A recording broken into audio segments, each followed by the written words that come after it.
백세 시대 백세 코인 방송을 시작하겠습니다. 간밤에 미국 증시 다우지수와 나스닥은 크게 하락을 했습니다. 비트코인만 훨훨 날아가는 그런 모습을 보여주었는데요. 이스라엘은 미국과 가자 지구에 대한 지상 공격을 미루기로 합의를 했습니다. 그럼에도 불구하고 미국 증시가 하락을 했습니다. 그것은 하락 관성이 있는 것이고 주가나 지수나 다 상승할 때는 상승의 저항 목표치까지, 그리고 하락할 때는 하락의 목표치까지 하락을 하는 겁니다. 하락 관성이 있었다라는 거. 그리고 미국 증시 특히 나스닥은 200일선을 앞두고 있습니다. 200일선 지지 여부를 체크를 해야 되는데요. 지지 가능성이 높다 이렇게 보고 있습니다. 120일선은 하회를 했다가 거기서 W자 상승이 나타났죠. 그런 다음에 이제 급락 이후에 이제 200일선 지지 가능성이 있습니다. 그런데 이제 미국 지수는 많이 하락을 했죠. 하락을 한 상황이지만, 그렇지만 비트코인은 상승을 잘 하고 있다. 왜 상승할까요? 제가 지속적으로 비트코인은 가격 불문 없이 사라고 계속 안내를 드리고 있습니다. 자, IMF 총재가 이스라엘 하마스 전쟁이 경제 전망에 구름을 들이우고 있다 이렇게 언급을 했는데요. 네, 맞습니다. 이스라엘과 하마스 전쟁이 이걸로 그치지 않고 이스라엘과 또 헤즈볼라 전쟁으로 확산이 된다 그러면 전 세계 경제 전망에 먹구름이 낄 것은 당연할 것입니다. 이 경제적 여파가 그쪽 지역뿐만 아니라 우리 이 지역도, 우리 지역도, 동남아에도 영향을 다 줄 것입니다. 피터 브렌트가 비트코인 최고치 경신 시점에 대해서 언급을 했는데요. 이 피터 브렌트가 언급하기를 4만 달러 정도로 잡고 있습니다. 겨우 4만 달러만 갈까요?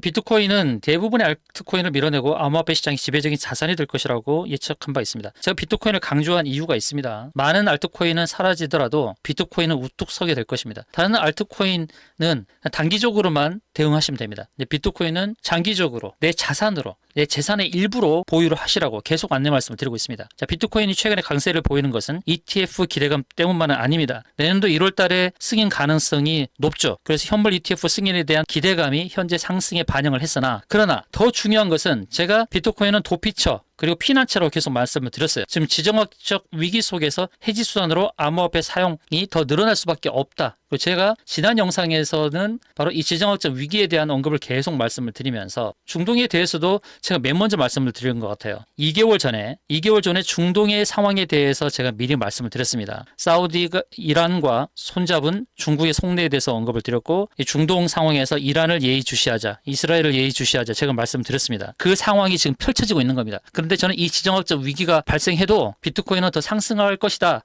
라고 말씀드렸습니다. 왜 그러냐면 안전자산으로 인식될 것이다. 투자자산으로 자꾸 뉴스에서 도배가 됐으나 여러분 속지 마시라고 그랬죠. 투자자산이 아니다. 비트코인은 결코 투자자산이라 안전자산이다 라고 말씀을 드렸던 것입니다. 그래서 비트코인이 이제 도피처 안전자산으로 인식이 되고 있는 겁니다. 자, 아서 헤이즈가 비트코인 상승은 전쟁 비용 증가 우려 때문에 상승한다라고 얘기했습니다. 왜냐하면 이제 안전자산에서 우리가 잘 알고 있는 달러라든지 국채라든지 금, 전통적인 안전자산으로 인식되는 것들이지만 국채나 달러에 대한 신뢰가 이제 떨어질 수밖에 없죠. 계속 찍어대는 달러가 신뢰 있는 자금으로 매김하기 어렵습니다. 그래서 실제적으로도 미국 국채가 안전자산으로 인식되기 어렵습니다. 이제 딱 두 가지입니다. 두 가지 수단, 금과 비트코인, 이 두 개만 안전자산으로 인식될 수밖에 없는 거예요. 그 지정학적 위기가 지속될수록 비트코인은 더 부각될 수밖에 없다는 것입니다. 과연 이스라엘이 하마스와의 전쟁으로 그 국한되게 마무리될까요? 저는 그렇지 않다고 봅니다. 헤즈볼라도 신경 써야 되고 이란, 시리아도 신경 써야 되는데 저는 거기서의 긴장감이 지속될 수밖에 없다라고 그렇게 보고 있습니다. 그렇게 되면 비트코인은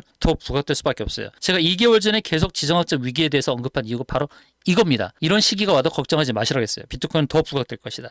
자, 비트코인은 1년 반 만에 최고치를 기록했습니다. 작년도 5월 달에 고점을 넘어섰어요. 가상자산 겨울끝 강세장 시작. 네, 맞습니다. 이제 강세장이 시작된 겁니다. 시세는 이제 4,700만 원을 상회한 겁니다. 테라 루나 사태가 부러지기 직전 고점을 넘어선 겁니다. 자, 언제 비트코인을 사시겠습니까? 언제까지 저울질만 하실 거예요? 가격 불문하고 사십시오. 자, 미국 공화당 차기 하원 의장 후보에 친암호화폐 성향의 톰 에머가 선출됐다고 말씀드렸죠. 이처럼 정치권에서도 이렇게 암호화폐에 관련하여서 친암호화폐 성향이 있는 사람들이 중요한 직책을 지금 맡고 있습니다. 이렇게 되면 내년에 어떻게 될까요? 내년에는 더더욱 상승하지 않겠어요? 여러분, 여러 코인들 많이 보유하려고 하십니까? 비트코인 하나면 충분하지 않을까요? 비트코인 도미넌스가 지금 높아지고 있습니다. 알트코인, 많이 오른 알트코인도 있습니다. 그렇지만은 비트코인의 도미넌스가 높아질 수밖에 없고, 또 비트코인은 여러분의 재산을 지킬 수 있는 안전 자산이 될 수밖에 없으니 어떤 코인을 사시겠습니까?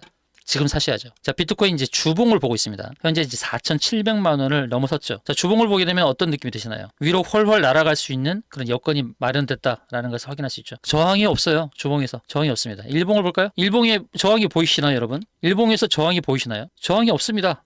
훨훨 날아갈 수 있는 이런 기회가 왔어요. 근데 비트코인 없으신 분은 도대체 어디서 사야 되나? 언제 조정이 주어지나? 이런 생각이 드시죠? 어떻게 타점을 잡아야 될까요? 제가 기가 막히게 매수 타점, 매도 타점 잡아드리는 매수의 규제, 매도 타점의 달인입니다. 뭘 고민하십니까? 저항 자리 어떻게 잡는지 알려드렸죠. 이평선, 일목균형표, 매물대, 자릿수, 피보나치, 쌍봉, 삼봉. 매수는 어떻게 할까요? 이평선, 일목균형표, 매물대, 자릿수, 피보나치, 쌍바닥, 삼중바닥 이렇게 잡는 겁니다. 아직도 비트코인을 어디서 사야 될지 망설이고 계십니까? 제게 숫자 1번만 문자로 주시기 바랍니다. 010-7416-2630 숫자 1번만 문자로 주세요. 여러분 비트코인 망설이지 마시고 어느 타점에 사야 될지를 제가 안내 드리겠습니다. 자, 왜 망설이시나요? 어디까지 봐야 될까요? 일봉에서 훨훨 날아갈 수 있는 그런 상황. 주봉에서도 저항이 없습니다. 저항이 없어요. 어디까지 날아갈까요? 언제 사야 될까요? 아직도 저울질하시나요? 어디서 사야 될지 궁금하시다. 자, 숫자 1번 문자 주십시오. 여러분 매수 타점 안내드리고 비트코인 이 가치를 증명해 드리겠습니다. 그리고 실시간 속보 계속 알려드리겠습니다. 이스라엘 전쟁 궁금하시죠? 나중에 듣지 마시고 이 방에 들어오셔서 실시간 속보 바로바로 받으세요. 급등코인 정보도 바로바로 받으세요. 자, 010-7416-2630 숫자 1번만 문자 주시면 되겠습니다.